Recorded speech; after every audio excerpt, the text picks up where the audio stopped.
ওয়ালাইকুম আসসালাম রহমতুল্লাহি বারাকাতুহু। তো ভাই ভালো আছেন? আলহামদুলিল্লাহ। ভাই দেশের বাড়ি কোথায়? দেশের বাড়ি সিরাজগঞ্জ জেলা। আহ, তো ভাই তো মনে হয় কনস্ট্রাকশনের কাজ করেন মালয়েশিয়াতে। কানেকশনের কাছে। তো এখন যে কাজ কাম করেন, তো কি অবস্থা? ফ্যামিলি সবাই আছে? আলহামদুলিল্লাহ ভালো। আলহামদুলিল্লাহ, আল্লাহ রাখছে ভালোই। তো সবাই ভালো আছে না? তো এই যে সামনে ঈদ আসছে, ঈদের টাকা পয়সা পাঠাইছেন? না, এ পর্যন্ত টাকা পয়সা পাঠান পারি নাই, কোম্পানি পর্যন্ত বেতনই দেয় না। মানে ঈদ আসছে, ঈদ উপলক্ষে যে সামনে যে ঈদ আসছে, সামনে ঈদের বেতন এখনো দেয় নাই? এখনো দেয় না। কোম্পানি গান রাখছে, অনেক গান। এটা কি কোম্পানির নিয়ম? কোম্পানি 8 মাস করায় গান রাখছে। তো এই জন্য টাকা পয়সা এখন পাঠাইতে পারেন না। তো ঈদ আসছে, তো ঈদের খরচ টরচ হারা কেমনে জোগাড় করবে, কেমনে কি? না আগে দিয়ে রাখছেন? না, না আগে দিতে পারি নাই। তবে শুনতেছি বেতন দিব সামনে আর কি। বেতনটা দিলে তাহলে পাঠান পাবো, তাছাড়া পাঠান পাবো। ঈদের তো আর বেশি দিন সময় না, আর তো মনে হয় 1 সপ্তাহ 4-5 দিন রয়েছে। তো এই ভাই আছে আর কি। তো অপেক্ষা রয়েছেন যে বেতন পাইলে পরে টাকা পয়সা দিবেন দেশে, হ্যাঁ, না? সবাই যারা কাজ করতে সবাই এই অপেক্ষায় আছে বেতনের। তো আপনার উপরে পুরো নির্ভর আপনার ফ্যামিলি? আমার এই উপরে সম্পূর্ণ ফ্যামিলি নিব। ছেলে মেয়ে আছে না? ছেলে আল্লাহ বাড়া থাকতে আপনি ধরে তো একটা মাইয়া, 2টা ছেলে। মাইয়া বিয়া দিছেন? না, মাইয়াটা বিয়া দিনে, মাইয়ার বয়স 12 বছর, আর ছোট ছেলের বয়স হলে 8-9 বছর। হেফজি মাদ্রাসায় পড়ে।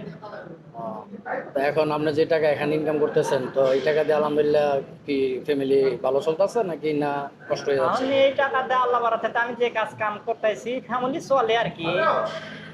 টাকা পাঠাইলে চলে, না পাঠাইলে না চলে। এক্সট্রা এক্সট্রা কোনো আর তো ইনকাম নাই? না, আর কোনো ইনকাম নাই। তো মালয়েশিয়া আসছেন কত বছর হয়েছে? আমি মালয়েশিয়া আছি 2018-তে আছি আমি। 7-8 বছর হয়ে গেছে। দেশে গেছিলেন? গেছিলাম, একবার গেছিলাম, ছুটিতে গেছিলাম। ছুটিতে গেছিলেন না? তো এখন তো বিশাল টাকা পয়সা, এখন খরচ বেশি যাইতেছে। হ্যাঁ, অনেক বেশি।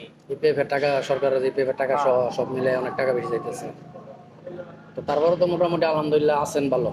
হ্যাঁ, আল্লাহ রাখছে ভালো। তো কি আর চিন্তাধারা কেমন যে আর কিছু কত বছর বিদেশ করবেন, কোনো টার্গেট আছে? আপনার যে বেশি দিন থাকবো না, চলে যাবো। মালয়েশিয়ার পরিস্থিতি ভালো না, মানে ধরাধরি। এবার বিভিন্ন জায়গায় কাজ কামেরও একটু যাই ঝামেলা হইতেছে।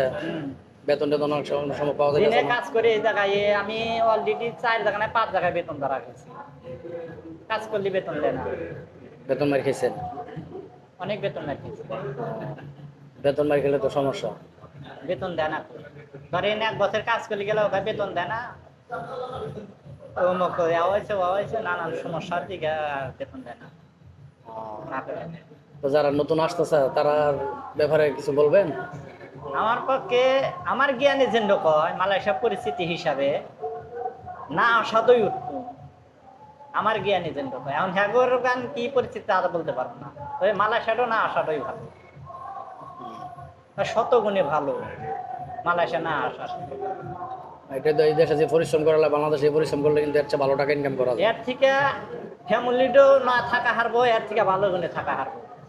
যে জায়গায় এই যাবত আমি না হইলে গেলে আমাকে 15-16 হাজার টাকা রিঙ্গে, 15-16 হাজার রিঙ্গিত আমি ধরা খাইছি। টাকা দেয় না, কাজ করলে টাকা দেয় না। তো যাক ভাই, আপনার সাথে কথা হইলো, ভালো লাগলো। তো ভালো থাকেন। আলহামদুলিল্লাহ। ইনশাল্লাহ আবার কোনো সময় দেখা হবে।